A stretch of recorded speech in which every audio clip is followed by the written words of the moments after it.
The Urantia book, section 4, Life and Teachings of Jesus, paper 177. Wednesday, the rest day. When the work of teaching the people did not press them, it was the custom of Jesus and his apostles to rest from their labors each Wednesday. On this particular Wednesday, they ate breakfast somewhat later than usual, and the camp was pervaded by an ominous silence. Little was said during the first half of this morning meal. At last Jesus spoke. I desire that you rest today. Take time to think over all that has happened since we came to Jerusalem and meditate on what is just ahead, of which I have plainly told you. Make sure that the truth abides in your lives,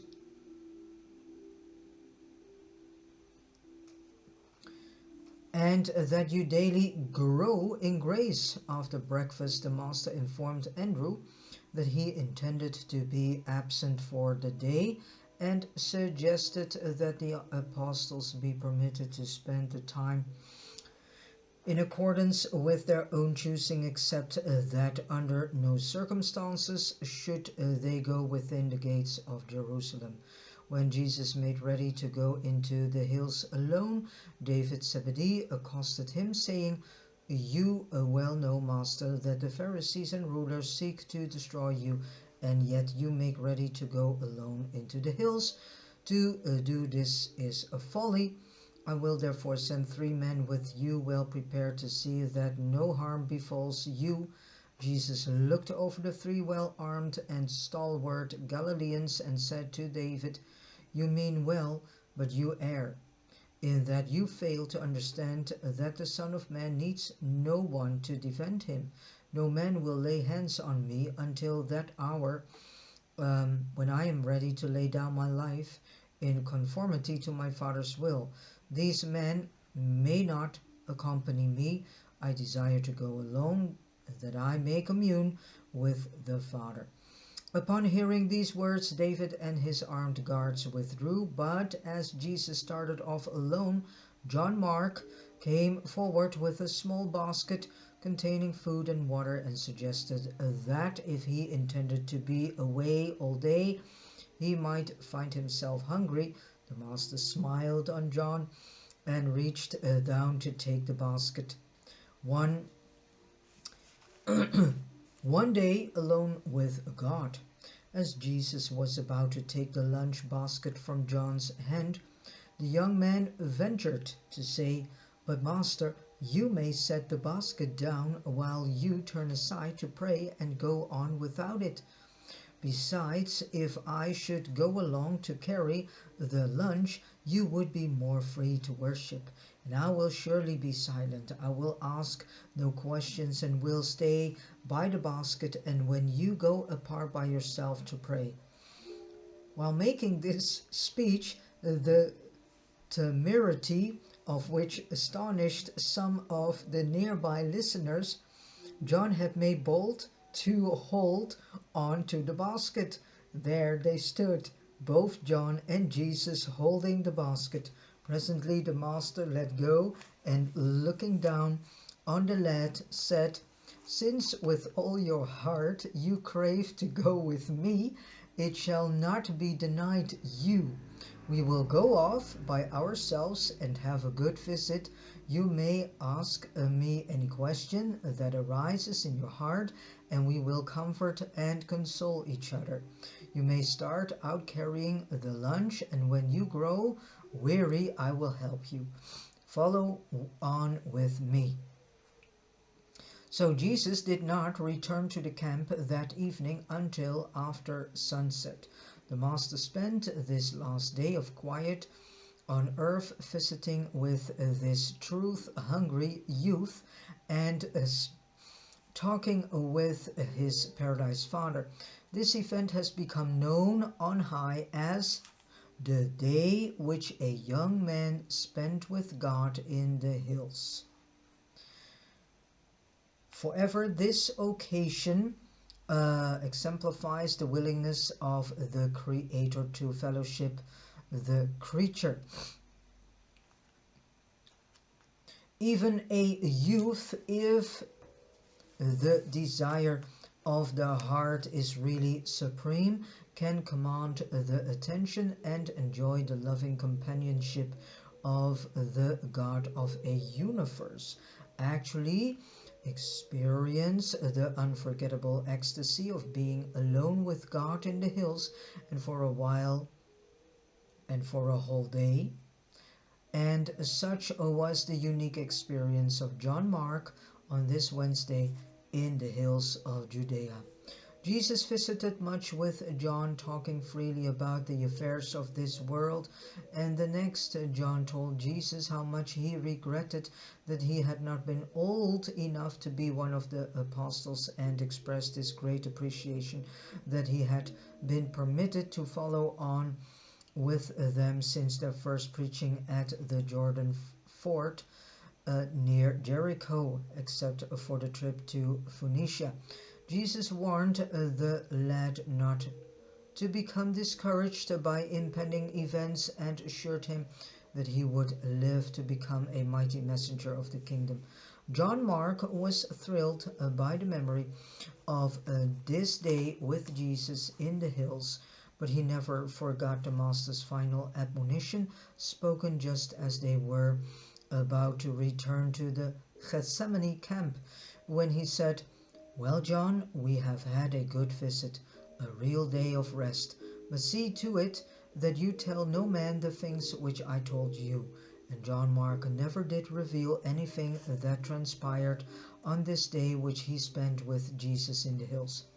Throughout the few remaining hours of Jesus' earth life, John Mark never permitted the Master for long to get out of his sight. Always was the lad in hiding near by. He slept only when Jesus slept. Second, early home life. In the course of this day's visiting with John Mark, Jesus spent considerable time comparing their early childhood and later boyhood experiences. Although John's parents possessed more of this world's goods than had Jesus' parents, there was much experience in their boyhood which was very similar. Jesus said many things which helped John better to understand his parents and other members of his family. When the lad asked the Master how he could know that he would turn out to be a mighty messenger of the kingdom, Jesus said, "I know you will prove loyal to the gospel of the kingdom because I can depend upon your present faith and love when these qualities are grounded upon such an early training as has been your portion at home. You are the product of a home where the parents bear each other a sincere affection, and therefore you have not been over-loved so as injuriously to exalt your concept of self-importance. Neither has your personality suffered distortion in consequence of your parents' loveless maneuvering for your confidence and loyalty, the one against the other. You have enjoyed that parental love which ensures laudable self-confidence and which fosters normal feelings of security. But you have also been fortunate in that your parents possessed wisdom as well as love, and it was wisdom which led them to withhold most forms of indulgence and many luxuries which wealth can buy while they send you to the synagogue.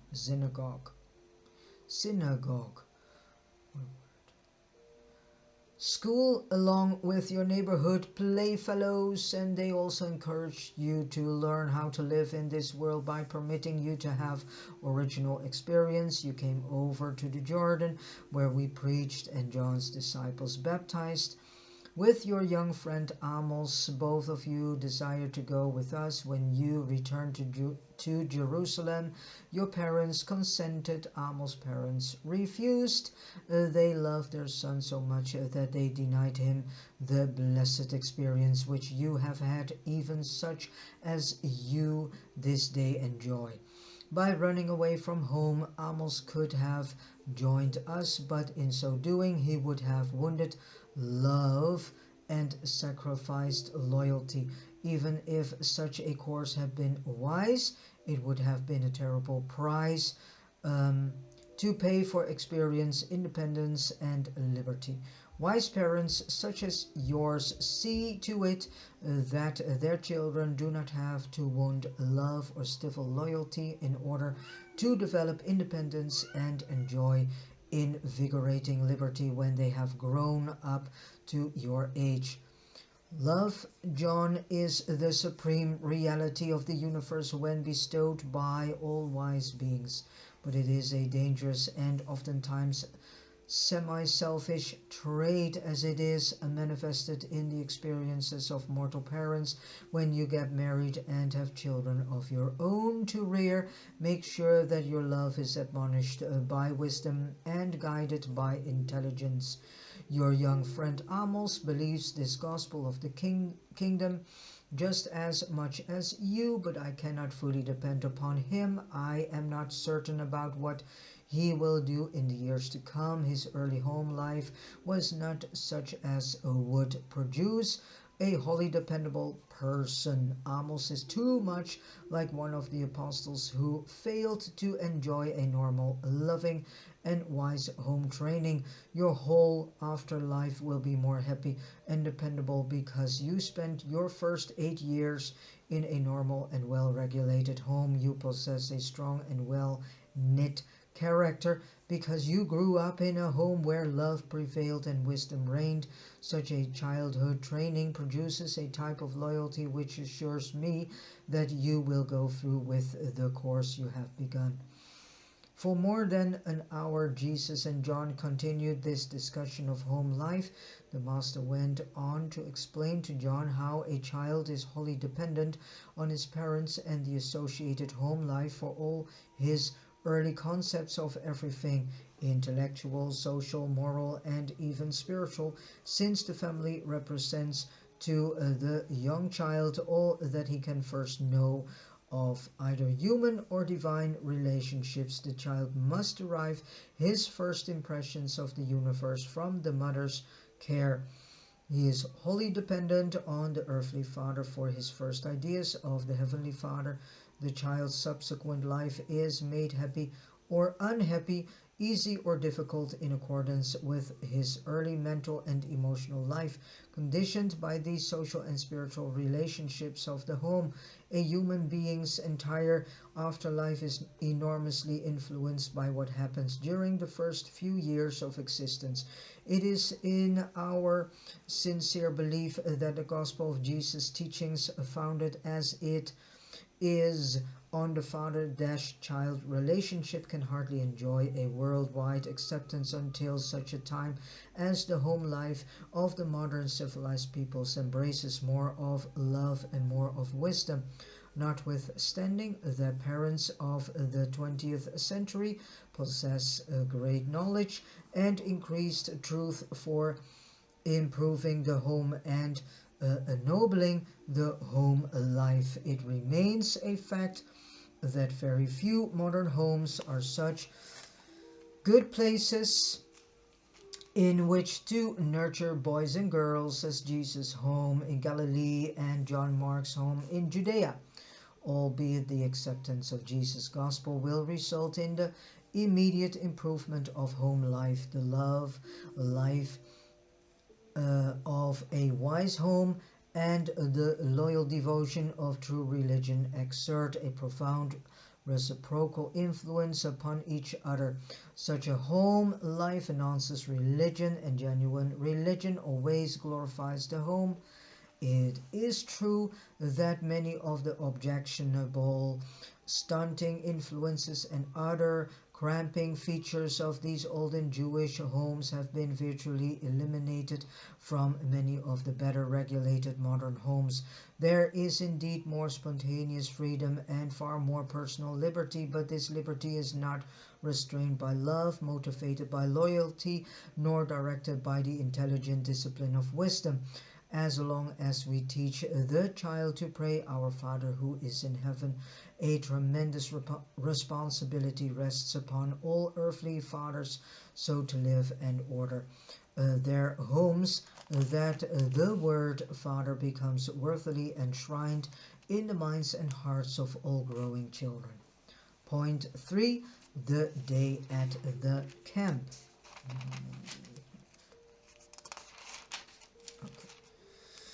The apostles sent the apostles spent most of this day walking about on Mount Olivet and visiting with the disciples who were encamped with them. But early in the afternoon they became very desirous of seeing Jesus return. As the day wore on, they grew increasingly anxious about his safety. They felt inexpressibly lonely without him. There was much debating throughout the day as to whether the Master should have been allowed to go off by himself in the hills, accompanied only by an errant boy. Though no man openly so expressed his thoughts, there was not one of them, save Judas Iscariot, who did not wish himself in John Mark's place.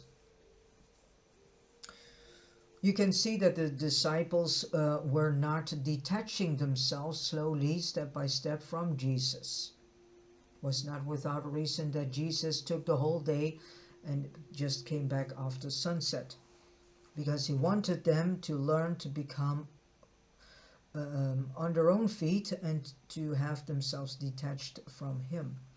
It was about mid-afternoon when Nathanael made his speech on supreme desire to about half a dozen of the apostles and as many disciples, the ending of which was, "What is wrong with most of us is that we are only half-hearted.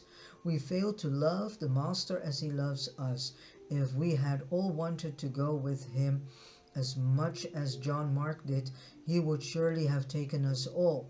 We stood by while the lad approached the Master and offered him the basket, but when the Master took hold of it, the lad would not let go, and so the Master left us here while he went off to the hills with basket, boy, and all." About 4 o'clock, runners came to David Zebedee, bringing him word from his mother at Bethsaida and from Jesus' mother. Several days previously, David had made up his mind that the chief priests and rulers were going to kill Jesus. David knew they were determined to destroy the Master, and he was about convinced that Jesus would neither exert his divine power to save himself nor permit his followers to employ force in his defense. Having reached these conclusions, he lost no time in dispatching a messenger to his mother, urging her to come at once to Jerusalem and to bring Mary, the mother of Jesus, and every member of his family. David's mother did as her son requested, and now the runners came back to David, bringing in the word that his mother and Jesus' entire family were on the way to Jerusalem and should arrive sometime late on the following day or very early the next morning. Since David did this on his own initiative, he thought it wise to keep the matter to himself. He told no one, therefore, that Jesus' family was on the way to Jerusalem.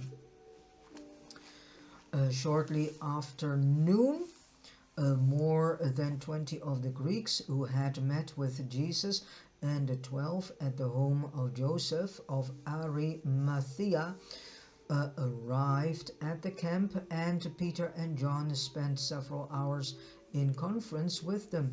These Greeks, at least some of them, were well advanced in the knowledge of the kingdom, having been instructed by Rhodan at Alexandria. That evening, after returning to the camp, Jesus visited with the Greeks, and had it not been that such a course would have greatly disturbed his apostles and many of his leading disciples, he would have ordained these 20 Greeks, even as he had the 70. While all of this was going on at the camp in Jerusalem, the chief priests and elders were amazed that Jesus did not return to address the multitudes. True, the day before, when he left the temple, he had said, "I leave your house to you desolate." But they could not understand why he would be willing to forego the great advantage which he had built up in the friendly attitude of the crowds, while they feared he would stir up a tumult among the people, the every reasonable manner, with the authority of those who sit in Moses' seat.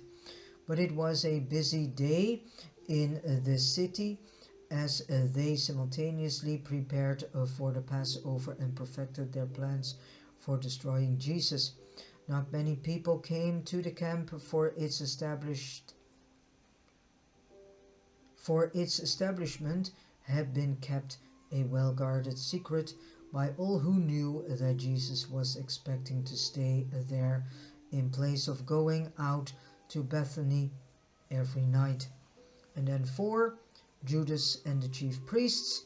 Shortly after Jesus and John Mark left the camp, Judas Iscariot disappeared from among his brethren, not returning until late in the afternoon. This confused and discontented apostle, notwithstanding his master's specific request to refrain from entering Jerusalem, went in haste to keep his appointment with Jesus' enemies at the home of Caiaphas, the high priest. This was an informal meeting.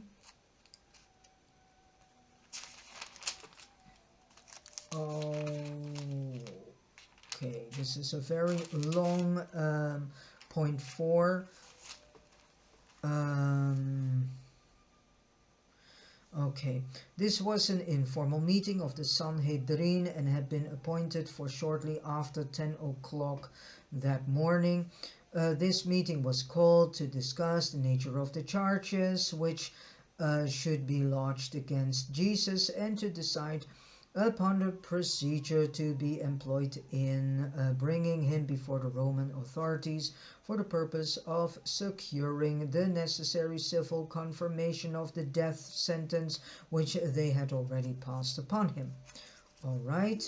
On the preceding day, Judas had disclosed to some of his relatives and to certain Sadducean friends of his father's family that he had reached the conclusion that while Jesus was a well-meaning dreamer and idealist, he was not the expected deliverer of Israel. All right, Judas stated that he would very much like to find some way of withdrawing gracefully from the whole movement. His friends flatteringly assured him that his withdrawal would be hailed by the Jewish rulers as a great event, and that nothing would be too good for him.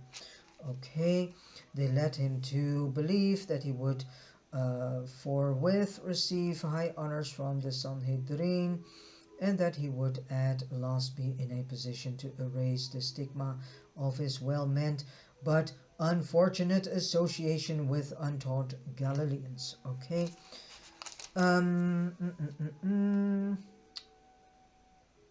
As Judas approached the home of Caiaphas, he arrived at the final decision to abandon Jesus and his fellow apostles, and having thus made up his mind to desert the cause of the kingdom of heaven. There's a lot, actually, to be very honest. I think too much words spent about this whole Judas Iscariot figure. And a lot of it is rehearsal.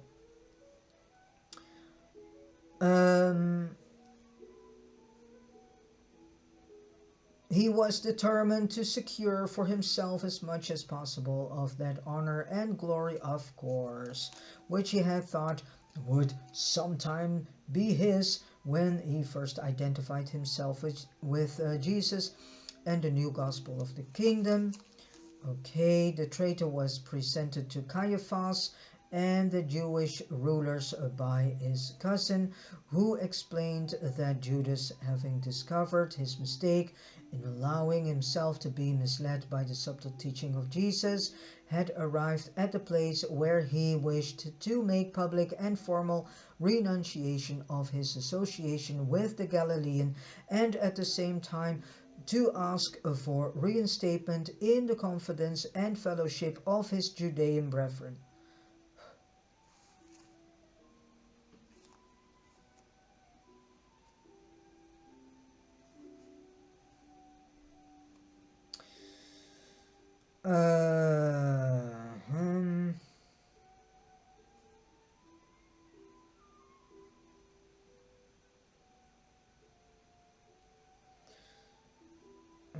Hmm. When his cousin had finished speaking, he presented Judas, who, stepping forward near the high priest, said, "All that my cousin has promised I will do, but what are you willing to give me for this service?"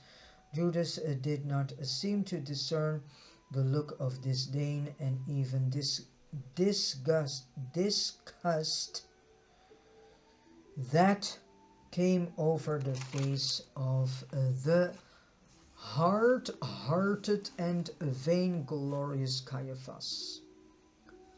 His heart was too much set on self-glory and the craving for the satisfaction of self-exaltation. Okay.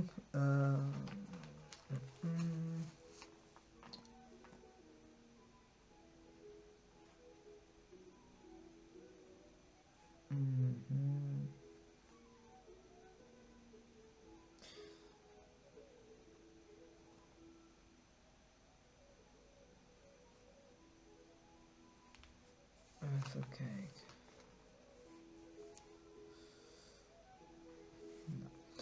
But it was ever just that way. Judas had long been engaged in this deliberate, persistent, selfish, and vengeful consciousness of progressively building up in his mind and entertaining in his heart these hateful and evil desires of revenge and disloyalty. Jesus loved and trusted Judas even as he loved and trusted the other apostles, but better said, but Judas failed to develop loyal trust and to experience wholehearted love in return. And how dangerous ambition can become when it is once wholly wedded to self-seeking and supremely motivated by sullen and long-suppressed vengeance. What crushing thing is disappointment in the lives of those foolish persons who, in fastening their gaze on the shadowy and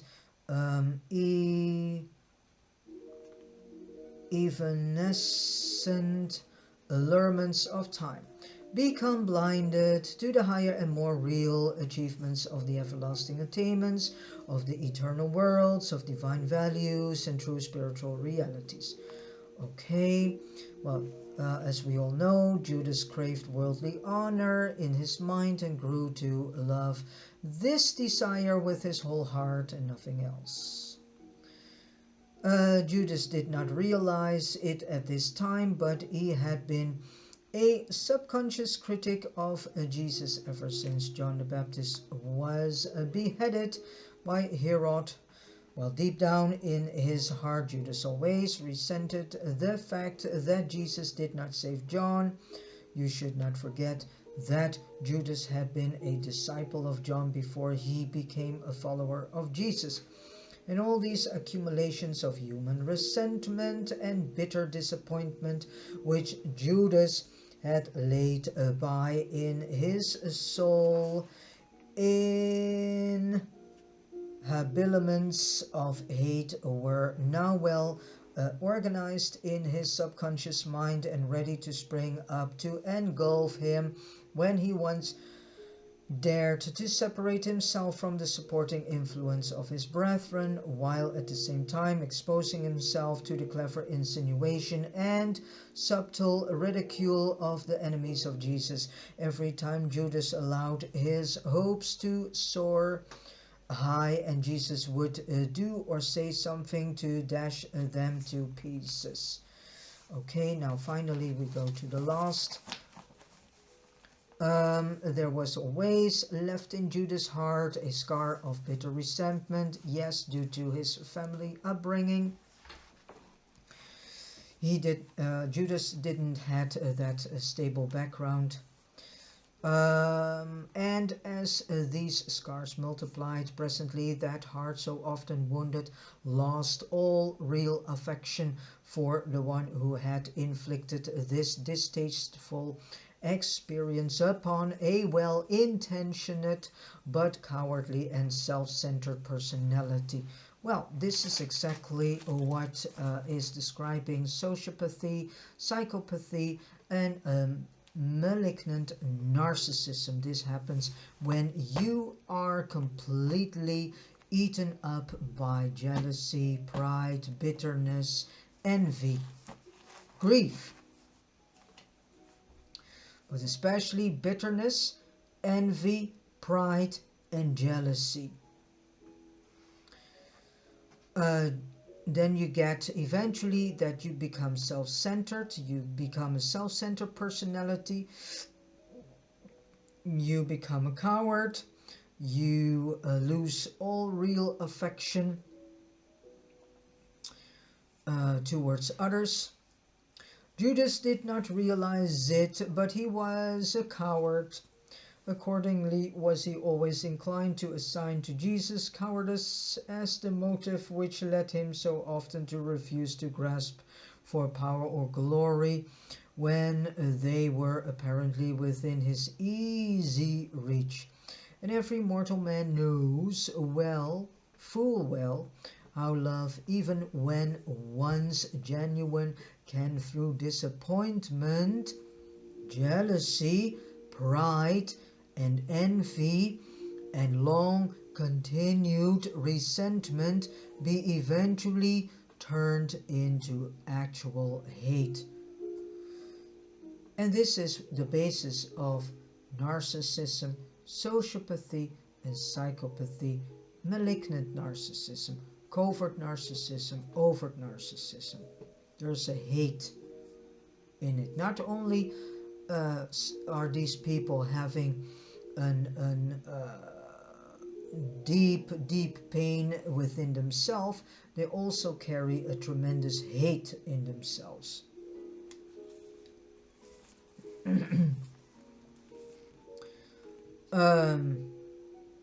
At last, the chief priests and elders could breathe easily for a few hours. They would not have to arrest Jesus in public, and the securing of Judas as traitorous ally ensured that Jesus would not escape from their jurisdiction as he had so many times in the past. And then finally the last, this is point 5, the last social hour, since it was Wednesday, this evening at the camp was a social hour. The master endeavored to cheer his downcast apostles, but that was well nigh impossible. They were all beginning to realize that disconcerting and crushing events were impending. They could not be cheerful, and even when the master recounted their years of eventful and loving association. Jesus made a careful inquiry about the families of all of the apostles, and looking over toward David Zebedee, asked if anyone had heard recently from his mother, his youngest sister, or other members of his family. David looked down at his feet. He was afraid to answer. This was the occasion of Jesus warning his followers to beware of the support of the multitude. He recounted their experiences in Galilee when time and again great throngs of people enthusiastically followed them around, and then just as ardently turned against them and returned to their former ways of believing and living. And then he said, "And so you must not allow yourselves to be deceived by the great crowds who heard us in the temple and who seemed to believe our teachings. These multitudes listen to the truth and believe it superficially with their minds.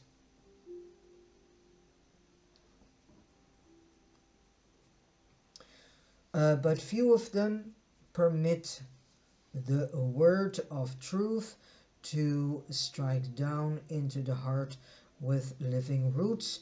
Those who know the gospel only in the mind and who have not experienced it in the heart cannot be dependent upon for support when real trouble comes.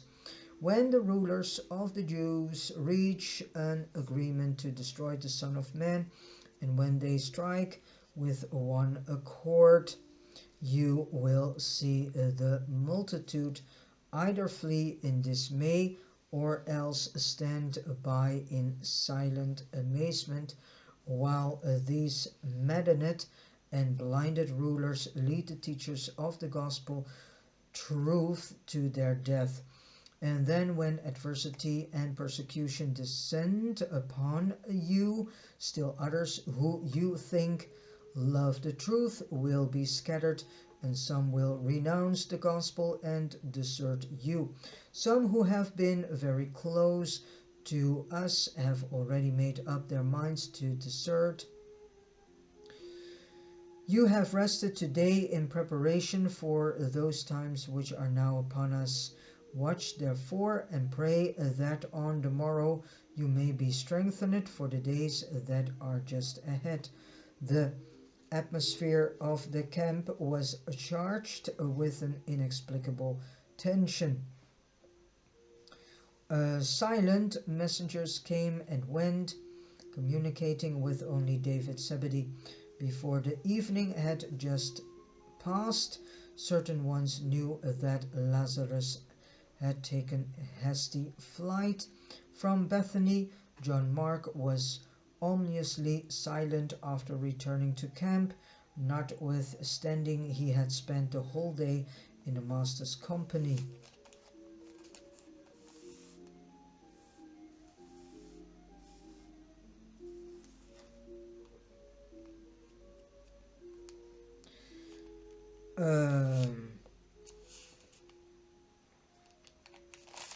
Every effort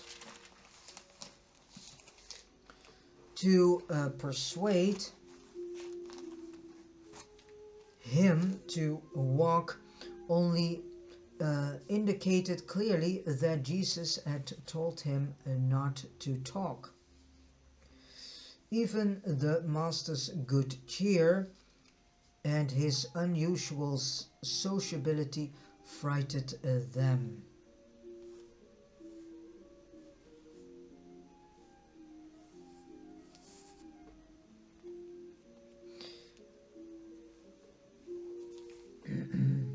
They They all felt the certain drawing upon them of the terrible isolation, which they realized was all about to descend with crashing suddenness and inescapable terror. They vaguely sensed what was coming, and none felt prepared to face the test. The Master had been away all day. They had missed him tremendously. This Wednesday evening was the low tide mark of their spiritual status up to the actual hour of the Master's death. Although the next day was one more day nearer the tragic Friday, still he was with them, and they passed through its anxious hours more gracefully.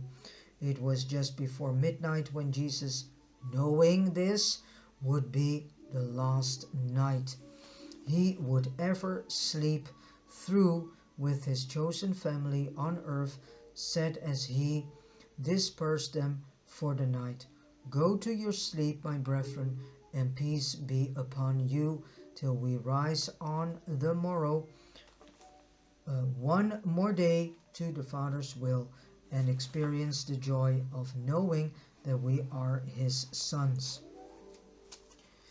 And with this said, I have come to the end of reading paper 177. And thank you so much for listening, and God bless you.